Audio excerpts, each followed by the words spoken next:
go to his house and he had this little turntable and this little mixer and little keyboard and he would put and sample and the beats was just coming out of that was crazy. And now I'm with the Juice Crew. Mark, he got the bigger stuff, and he's putting down some stuff. But Mark, every time I came to his house, he had different beats, funky. Right. I said, man, if we put this and this together, the world can't stop us. This record's making forever. So what's some of the records you might have heard that we got a wind of or got passed down to that you might have heard early? I heard most of them early. Like? Woo. Now, didn't he make the one that Ed Love and them used to always dance to? Oh, yeah, the 900 number. Yeah, right. The 900 number. Oh, yes. But I'm talking way before that. That's later on. I'm talking about with La T. This cuts got flavor, so I'ma have to save her. You gotta. This cuts got flavor by La T. If you want to hear funky, that's the beginning of the flavor unit. This cuts got flavor. And you know everybody that that's the link you sent me to listen to. Yes, right. All the flavor unit MCs were like Juice Crew MCs to me. Right, just from Jersey. Just different. They was different. They had a queen, we had a queen. They had, you know what I mean, Lati, we had Shan, you know what I'm saying? They had Apache, you know what I mean, we had this, you know, like it just went down the line. Right. And they had what we had, but not on the world level yet. But as you see, like, come on, man, look at it. Just imagine the two queens making a record together. Just imagine Apache and Biz making a record together. Just imagine Lakim and Kane, you know, building and the guards making a record together. Come on, man. Right. It would have sharpened everybody's iron. Would have sharpened everybody's iron. Chill, Rob G. You know, it was a beautiful situation that I thought that I could facilitate, and I tried. Right. What was the flavor you thought about it? No, they still my people. No. When you brought it to them, was they open to that? I never brought it to them in that sense. Right. If I do the record, then it happens. It happens. Right. They already on the Juice Crew All-Star album. Right. That was the thing, baby. Come on, man. So I know what I'm doing. You was chefing it up. I was trying, man. I was trying. Hey, but, you know. So what was your relationship with, so you was telling me you met Mark, shit, my mind just went blank. Look, you want a seat so you can just sit still? This is more like TV. Like me coming in a little bit, moving, doing it like that. Yeah. Okay. You know, the legend right now, y'all, is giving me some pointers. I just wanted to be right. It's gonna be right, baby. It's gonna be right. I'm with you, Kraze. Listen, you proved it to me already. This is a feeling, man. I'm not feeling I ain't never had this many people listen to me about nothing other than on record, and they never heard my voice on the records until I made the third album. Right. And then the third album got pulled off the shelf, which that is the next book coming in the spring. It's gonna be a banger. Right.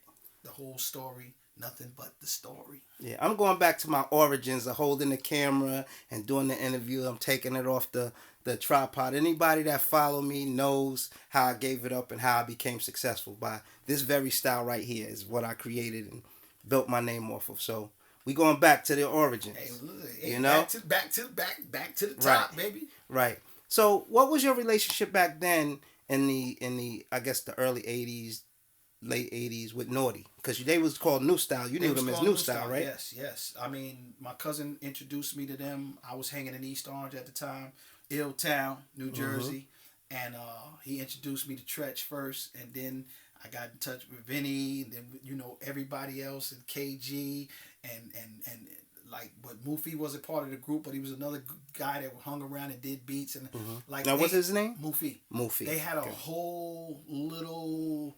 And they had the Legion, I think they was called Legion of Doom. They had a whole bunch of MCs like that was signed on Bona Me Records. And it's funny because I heard something like that. Yes. But you know, Keith Murray and them had the Legion of Doom. I heard about Keith Murray and them later on because I knew Keith Murray around the same time that this is happening. Okay. You see what I'm saying? No, I met Keith when he was about, because that was Bourne's nephew.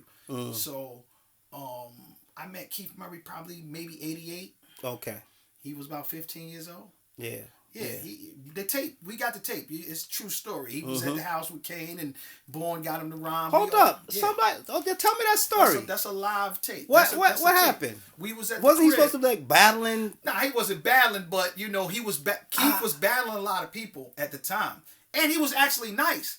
So when Bourne like, yo, my nephew, and in the Juice Crew, how everybody got on as far as the MCs is concerned, you had to go throw them lyrics out there when Fly Tie or whoever say, yo, go ahead, Kane to go, Kane drop a verse, and if you had to go next, no matter what he said, you better say your piece. So G-Rap, Kane, Shan, Biz, everybody, we at Fly Tie House. Right. And Keith Murray kicking his joints. You know what I'm saying? So they like, yo, and Keith, he went a couple rounds, then he said, nah, But hey, that's our little brother right there, man. I love him, man. The energy he got is incredible, man. Right. And he's from Long Island. Right. And my family's Long Island and Jersey. So right. It's all together, man. And when he came out with Def Squad, I was so happy for him, man. Right. And Redman as well. Right. Because Eric Sermon and them were with us at a time. You know what I'm saying? Really? Yeah, in the beginning. Wow. Yeah, we were supposed to do their first album with him. You and Biz? Yes. Fly Tie jumped in the way. Fly Tie. He ain't want to give Sleeping Bag. We ain't making no money. Sleeping Bag ain't making no money off us. Man, we like, yo, EPMD is dope. Right. We was about to do the album. You know what I'm saying? It was their first album? Yeah, the first joint. Get out of here. Yeah. But they did it anyway. So yeah. Listen. Shout out to P&E. Yes, sir. Yeah. Yes, sir. You know what I'm saying? Diamond J, the artist. You know what I'm saying? Diamond J. Well, the artist. Right. He likes to be called the artist. Right. What up, Jay? Look. He used to DJ for Diamond Shell. Right. Yeah, they was boys. They all from the same. Yeah. See, we all from the same neighborhood. Exactly. But they was on. We lived in Regis Park. They lived on the other side. There you go. So he used to be in the studio laying down Shell's album with Biz because I didn't lay down a lot of Shell's tracks. Right. I did a couple from scratch, but I didn't do all of them. Like Biz and Diamond J and Shell was in on that project more than me. I came in and mixed it and finished it, but I didn't do a lot of the tracks from scratch. I maybe did like 3 tracks on Shell. So my question: what was your relationship with Cool G Rap? That's my brother, man. That's Juice Crew All Star, man. Listen, everybody that's the artists, we all got along. Right. We G-Rap and them used to come to the crib. Polo come to the crib. I'm going out there. It was all love. Kane coming to the crib. You gotta understand, I'm from Jersey. So when everybody came to Jersey, I would have, we would have the equipment set up like this and everybody would battle, G-Rap, It'd been Kane. dope if you had some of them tapes still around. Yeah, man. Listen, we wasn't even thinking about videotaping those tapes, but I got a lot of tapes of people rhyming. I got to find a lot of those, but I got dead at the crib. But that's going to be part of the audio book? Yeah. Right. Yeah. Got to get them Yeah, come them on, cassettes, man. the Maxells. They don't know nothing about Maxells. Look, I got real studio tapes too. Oh, half inches when I and got when I had the digital studio. Oh, okay. So you had the ADATs. 8mm. No. Oh, 8mm. Oh, you going? Yes, sir. All yes, sir. As anybody. Right. So I had those. So I got tapes Jay-Z, unreleased, Bumpy Knuckles. Freddie Fox. Shout out to Fox. Fox, my man. Good brother too. I can't wait to tell that story, Fox. I might have to have you in there with me. Fox is a good... Listen, I met Fox a long time ago in Long Island in the mall, and I tell him about it. Me and him ended up having a great relationship afterwards, but I was with my son. Yeah. My son was like 2 years old. And I knew who he was, but I didn't want to say nothing, so I'm with my son, I'm walking. He was like, yo, dude, that's your son? I said, yeah. He was like, yo, you doing a good thing. Yeah. No, listen to me. Before the movie Road Trip. Right. And that's all women. And Live, rest in peace. Cliff Love from Houdini. Bumpy Knuckles, Freddie Fox. Right. And DJ Cool V had a Road Trip. And they took me to St. Louis for my birthday in 1988 or 89. It's one of those years. But We had so much fun. If we had a camera on us, Mm-hmm. right now we'd be rich from the laughter of the world. People would. That road trip to this day is one of my best moments of the whole ride. With my hip hop brothers, you know what I'm saying? Like Ant Live, rest in peace. He's this book that DJ Cool V Never Sleeps is dedicated to my brother Ant Live. His pictures in there, man, and it'll never be another Ant Live. That's Eric B's brother, Anthony Barrier. Mm-hmm. You know, Ant Live was a great piece to the puzzle. Right. And we ain't never gonna be able to fill that back up. You know what I'm saying? Because Ant Live was a real dude. He kept it 100. If he was feeling a certain type of way, he let you know that. And that's what we missing right now. We not have anybody that's being real and speaking their real mind out here and talking all this galaxy fantasizing. Well, let me ask you a question. Yeah. Today came out, and we could put this out right away. Mm-hmm. Kevin Hart.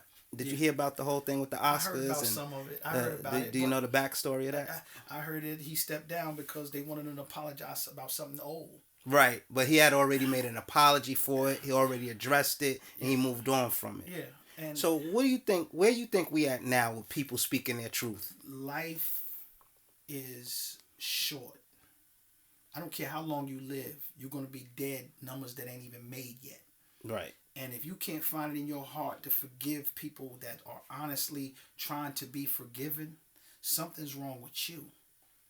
What is it that makes you want more than what a person can give? You're expecting something of other people that you don't expect from yourself. How can you expect something of another man or woman that you don't expect from your own self? Everybody doesn't know how it is to be up on a pedestal that people put you on, because we're never going to be on a pedestal. We're all just people.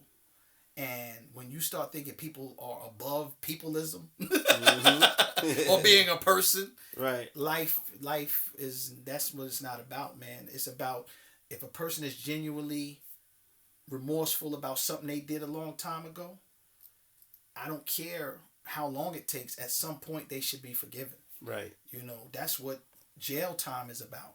Once you do your time, you are supposed to be forgiven. Right. That's, you did for that. Right. It's over. They still hold it against you. They hold that against you. Afterwards. They give you a sentence that's not a life sentence, and sometimes a life sentence, and you hit the street and you got another sentence from the people that are sentencing you, they're judging you. And you can't judge another man or woman unless you've been in their shoes. Right. You don't know what brought them to that circumstance. Right. I'm not talking about everything. I agree with everything everybody do wrong. You can't just come say I'm sorry neither. Right. That is true. That's not what I'm talking about. What I'm saying is, if you are making strides to be a better person and you see a person making a difference in the world, you shouldn't drag them back into some other stuff. Right. Trying to be good.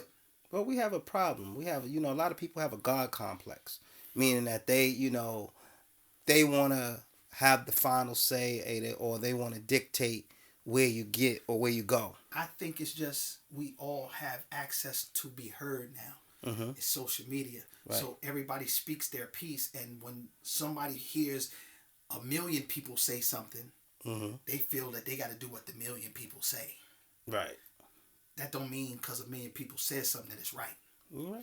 Just like rap music in the late 80s, black art is on the radar now. As actors, rap artists, and athletes are buying back into black artists again. On the rise out of Brooklyn is an artist by the name of Steve Coggle, whose style and flair reminds you of a Basquiat, but with his own twist. Steve has managed to build his name in the art world and build friendships with people like Swiss Beats and Michael B. Jordan. Not only are they friends, but they're customers. If you don't know, I think that's what a post I made today. Right. It's not wrong to not know. It's wrong to stand on the lie. Correct. That's what's wrong. If I don't know something and somebody told me something and I believe it's true, you can't knock me for that. I got it from the person that is supposed to be credible. But when you find out that that person ain't that credible no more, you're supposed to Stand off that. Be like, listen, I was wrong. I thought